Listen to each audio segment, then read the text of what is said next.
Hello dear students, next സെക്ഷനിലേക്ക് സ്വാഗതം. നമ്മൾ ഈ സെക്ഷനിൽ ഡിസ്കസ് ചെയ്യാൻ പോകുന്നത് മൊഡ്യൂൾ 1-ൻ്റെ ലെക്ചർ 5-ലെ പാർട്ട് 5 ആണ്. അപ്പോൾ നമ്മൾ ഡിഫറെൻറ്റ് പാർട്ടായിട്ട് ഫ്ലോ സെൻസേഴ്സിനെ കുറിച്ചാണ് ഡിസ്കസ് ചെയ്തുകൊണ്ടിരിക്കുന്നത്. ഈ സെക്ഷനിൽ നമ്മൾ ഡിസ്കസ് ചെയ്യുന്നത് വോർട്ടെക്സ് ഫ്ലോ മീറ്ററിനെ കുറിച്ചാണ്.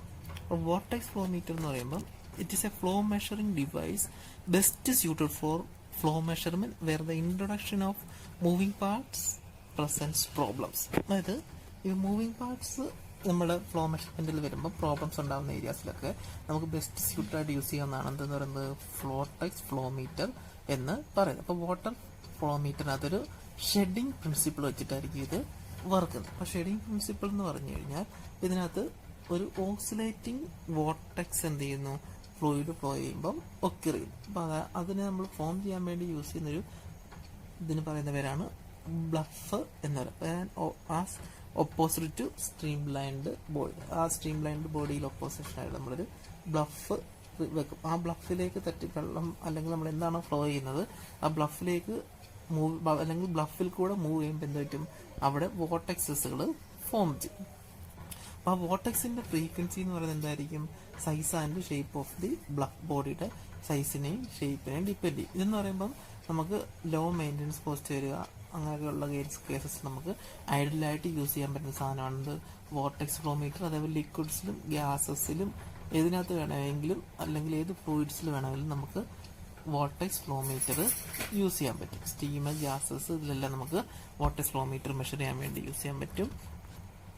ഇതാണ് ഇതിന്റെ പ്രിൻസിപ്പിൾ എന്ന് പറയുന്നത്. അപ്പം തിയനോഡൻ വോൺ കാർമൻ എന്ന് പറഞ്ഞൊരു ഹംഗേറിയൻ അമേരിക്കൻ ഫിസിസ്റ്റ് ആണ് ഇതെന്ത് ഫസ്റ്റ് ഡിസ്ക്രൈബ് ചെയ്തത്. ഇത് ഈ വോർട്ടെക്സ് ഫ്ലോ മീറ്ററിന് നോൺ സ്ട്രീംഡ് ഓബ്ജക്റ്റ് അല്ലെങ്കിൽ ഒരു ബ്ലഫ് ബോഡി എന്ന് പറയുന്നത് നമ്മൾ എന്ത് ചെയ്യണം, placed in the place of A fast flowing stream. ഒരു ഫാസ്റ്റ് ഫ്ലോയിങ് സ്ട്രീമിലേക്ക് നമ്മളൊരു ബ്ലഫ് ബോഡീനെ പ്ലേസ് ചെയ്തു. അപ്പോൾ ഈ ബ്ലഫ് ബോഡിനെ പ്ലേസ് ചെയ്യുമ്പം ഈ ഫ്ലൂയിഡ് എന്ത് ചെയ്യാണ്, ആൾട്ടർനേറ്റ്ലി സെപ്പറേറ്റ് ചെയ്ത് പോവുകയാണ് ഇവിടുന്ന് ഒബ്ജക്റ്റിൽ നിന്ന്. അപ്പോൾ ആ ഒബ്ജക്റ്റ് എന്ന് പറഞ്ഞാൽ ഈ ബ്ലഫ് ബോഡിയിൽ നിന്നും എന്ത് ചെയ്യുന്നു, ഈ ഫ്ലൂയിഡ്സ് ഇവിടെ നിന്ന് ഇങ്ങനെ ഫ്ലോ വെലോസിറ്റിയുള്ള ഫ്ലൂയിഡ് വരും. അപ്പോൾ ഇവിടെ ഒരു ബ്ലഫ് ബോഡി വരും. ഈ ബ്ലഫ് ബോഡി വരുമ്പോൾ എന്താ പറ്റും, ഫ്ലൂയിഡ് ഇങ്ങനെ മുകളിൽ കൂടെ താഴെ കൂടെ കയറി ഫ്ലോ ചെയ്തിടും. അപ്പോൾ ഇതിങ്ങനെ ഓൾട്ടർനേറ്റ്ലി എന്ത് ചെയ്യാണ്, സെപ്പറേറ്റ് ചെയ്യണം. അപ്പോൾ അങ്ങനെ സെപ്പറേറ്റ് ചെയ്ത് കഴിയുമ്പം കുറേ എണ്ണം എന്ത് ചെയ്യും, ഈ ഡൗൺ സ്ട്രീം സൈഡിലേക്ക് മൂവ് ചെയ്യും. അങ്ങനെ ഡൗൺ സ്ട്രീം സൈഡിലേക്ക് മൂവ് വരുമ്പോഴത്തേക്കും ഇത് ഈ ലെയറിൽ നിന്ന് ഡിറ്റാച്ച്ഡ് ആയിട്ട് കർവ്സ് ബാക്ക് ഓൺ ഇറ്റ്സെൽഫ്. അതെന്ത് ചെയ്യും, ഇങ്ങനെ ചുഴികൾ പോലെ അല്ലെങ്കിൽ എന്താണ് വേൾ പൂൾസ് ഫോം ചെയ്യുന്ന പോലെ എന്ത് ചെയ്യും, ഫോം ചെയ്യും. അങ്ങനെ ഫോം ചെയ്യുന്നതാണ് നമ്മൾ വോർട്ടിസസ് എന്ന് പറയുന്നത്. അപ്പം അങ്ങനത്തെ വോർട്ടിസസ് അല്ലെങ്കിൽ വേൾപൂൾസ് ഓർ എഡ്ഡീസ് എന്ത് ചെയ്യുന്നു, ഫോം ചെയ്യുന്നു. അങ്ങനെ ഫോം ചെയ്യുന്ന സമയത്ത് പുറത്തുള്ളതിന് എന്തായിരിക്കും, ഹൈ വെലോസിറ്റി ഫ്ലൂയിഡ്സ് ആയിരിക്കും ഇതിനെ പുറത്തൂടെ ഫോം ചെയ്യുന്നത്. അപ്പം അങ്ങനെ ഹൈ വെലോസിറ്റിയിലുള്ള ഫ്ലൂയിഡ്സിനെ നമ്മൾ എന്ത് ചെയ്യണം, ഒരു പ്രഷർ സെൻസർ വെച്ചിട്ട് മെഷർ ചെയ്തിട്ട് എത്രയാണോ അതിൻ്റെ പ്രഷർ വേരിയേഷൻ വരുന്നത് എന്നുള്ളതാണ് നമ്മൾ ഇതിനകത്ത് മെഷർ ചെയ്യുന്നത്. അപ്പോൾ പ്രഷർ മെഷർ ചെയ്യാൻ വേണ്ടി ഒരു സെൻസറിനെ പ്ലേസ് ചെയ്തിരിക്കും. ഇതിൻ്റെ മൂവ്മെൻറ്റ് കൂടുന്നതനുസരിച്ച് വെലോസിറ്റി ഇൻക്രീസ് ചെയ്യുന്നതനുസരിച്ച് വരുന്ന പ്രഷറിലെ വേരിയേഷൻസ് എന്ത് ചെയ്യും, ഈ പ്രഷർ സെൻസർ മെഷർ ചെയ്തിട്ടായിരിക്കും എത്ര ഫ്ലോ ഉണ്ടെന്നതിനകത്ത് നമ്മൾ മെഷർ ചെയ്യും. അപ്പം ഈ ബ്ലഫ് ബോഡിയുടെ സൈഡിൽ കൂടെ എന്താണ് വോർട്ടെക്സ് ഫോം ചെയ്യുന്നതായിരിക്കും.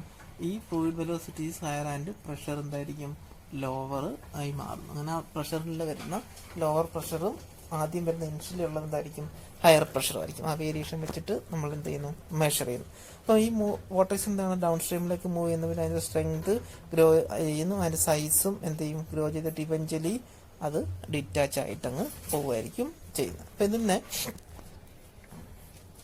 this is followed by waters being formed on the other side of the bluff body. The alternating waters are spaced at equal. അപ്പോൾ ഈ വോർട്ടെക്സ് ഫോം ചെയ്യുന്നത് എന്തായിരിക്കും, ഈക്വൽ ഡിസ്റ്റൻസിലായിരിക്കും ഫോം ചെയ്യുന്നത്. അപ്പോൾ അതിൻ്റെ ഫ്ലോ ഇൻക്രീസ് ചെയ്യുന്നതനുസരിച്ച് ആ ഡിസ്റ്റൻസ് കീപ്പ് ചെയ്തതിന് എന്ത് ചെയ്യും, മൂവ് ചെയ്തുകൊണ്ടേ ഇരിക്കും. ഈ വോർട്ടെക്സുകൾ water measures are essentially frequency meters since they measure the frequencies of waters generated by a bluff body or a shaded bar. Waters will only occur for a certain velocity renumber onwards. Consequently, water meters will have an elevated zero referred to as the cutoff. Before the velocity becomes nil, the meter output will be cut to zero. ഈ motor flow മീറ്ററിനകത്ത് എന്താണ് ഒരു flow sensor ഉണ്ടായിരിക്കും, operable to sense the pressure variation due to water shedding of the fluid in a passage and to convert this pressure variation to a flow sensor signal in the form of an LED. അപ്പോൾ ഇതിനകത്തൊരു flow sensor കാണും. ഈ flow sensor എന്താണ് pressure വേരിയേഷനെ ആയിരിക്കും measure ചെയ്യുന്നത്. ഈ pressure variation electrical സിഗ്നലായിട്ട് എന്ത് ചെയ്യുന്നു അതേപോലെ a signal processor control to receive the flow sensor signal and to generate an output signal corresponding to the pressure variation due to water shedding on the fluid in the passage. അപ്പോൾ ആ പാസേജിൽ കൂടെ fluid കഴിയുമ്പം അതിനകത്ത് വരുന്ന water shedding മൂലം ഉണ്ടാകുന്ന pressure variation എത്രയാണെന്ന് calculate ചെയ്ത് നമുക്ക് വേണ്ടുന്ന ഫ്ലോ എത്രയാണെന്ന് റീഡിങ് തരാൻ വേണ്ടിയിട്ടൊരു സിഗ്നൽ പ്രോസസ്സറും അതിനുള്ളിൽ കാണിക്കും. The flow velocity is proportional to the frequency of the vortices. ഇതിങ്ങനെയാണ് ഒരു വോർട്ടേജ് ഫ്ലോ മീറ്റർ വർക്ക്. ഇതിന് അഡ്വാൻറ്റേജ് എന്ന് പറയുന്നതാണ് vortex meters can be used for liquid, gases and steam. പിന്നെ ലോ വിയർ ആണ്, കാരണം മൂവിംഗ് പാർട്ടുകളൊന്നും ഇല്ലാത്തതുകൊണ്ട്. Relatively low cost of installation and maintenance, low sensitivity to variation in process condition, stable long-term accuracy and repeatability, applicable to have a wide range of process temperatures, available for wide variety of pipe sizes. ഇതിന്റെ disadvantage എന്ന് പറയുന്നത് not suitable for very low flow rates. Minimal length of straight pipe is required upstream and downstream of the vortex flow meter. ഇത്രയാണ് ഇതിന്റെ അഡ്വാൻറ്റേജസും. അപ്പോൾ ഇതിനകത്ത് എന്ന് പറഞ്ഞാൽ വേറൊന്നുമില്ല, നമ്മളൊരു ഷെഡഡ് ബാറിനെ പ്ലേസ് ചെയ്യുന്നു, ഇവിടുന്ന് ലിക്വിഡ് ഫ്ലോ വരുന്നു, അത് ഈ ബാറിൽ കൂടെ മൂവ് ചെയ്യുമ്പോൾ അതിനകത്ത് വോർട്ടെക്സുകൾ ഫോം ചെയ്യും. അപ്പോൾ വോർട്ടെക്സുകൾ ഫോം ചെയ്ത് കഴിഞ്ഞാൽ അവിടെ ഒരു വെലോസിറ്റിയിൽ വേരിയേഷൻ വരും, അതനുസരിച്ചിട്ട് പ്രഷറിലും വേരിയേഷൻ വരുന്നു. ആ പ്രഷറിൽ വരുന്ന വേരിയേഷനെ നമ്മൾ സെൻസേഴ്സ് വെച്ച് മെഷർ ചെയ്തിട്ട് ഫ്ലോ കണ്ടുപിടിക്കാനാണ് വോർട്ടെക്സ് ഫ്ലോ മീറ്റർ എന്ന് പറയുന്നത്.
Measurement are required. One method is flow measurement based on the vortex principle. In 16th century Italy, Leonardo da Vinci observed how vortices form in flowing water. Some 400 years later, Hungarian physicist Theodor von Karman described the physical laws that govern how these vortices take shape. Here's how this measurement method works. Inside each vortex flow meter, a bluff body is located in the middle of the pipe. This body is a kind of obstruction that disturbs the flow. Downstream from the bluff body is a mechanical sensor which can register the tiniest pressure differences in the flowing fluid. If the fluid is not flowing, no vortices form. As soon as the fluid starts to move and reaches a certain flow rate, vortices gradually appear downstream of the bluff body. These vortices are detached alternately on either side of the bluff body and are carried away by the flowing fluid. Zones of high or low pressure now appear downstream and thus create a phenomenon that is known as the Karman vortex street. These differences in pressure exactly match the frequency of the passing vortices and are precisely registered by the mechanical sensor, shown here in slow motion. This sensor is unique because it's inherently so well balanced that pipe-borne vibrations of up to 1 G, pressure surges, and temperature shocks have no effect whatsoever on the measurement. The distance between two consecutive vortices corresponds to a defined volume of fluid. Therefore, total flow can be calculated by counting the vortices that pass. The higher the flow velocity, the higher the measured frequency of vortices. In some applications, the velocity is too low for perceptible vortices to form. However, the velocity can be increased simply by installing a vortex meter that has a reduced cross-section. This modification does not affect the measuring accuracy. Functionality can be enhanced by incorporating optional temperature measurement into the sensor. A configuration like this, together with a built-in flow computer, can calculate temperature-dependent mass or energy flow. This feature is particularly important in industrial processes involving saturated steam or gases.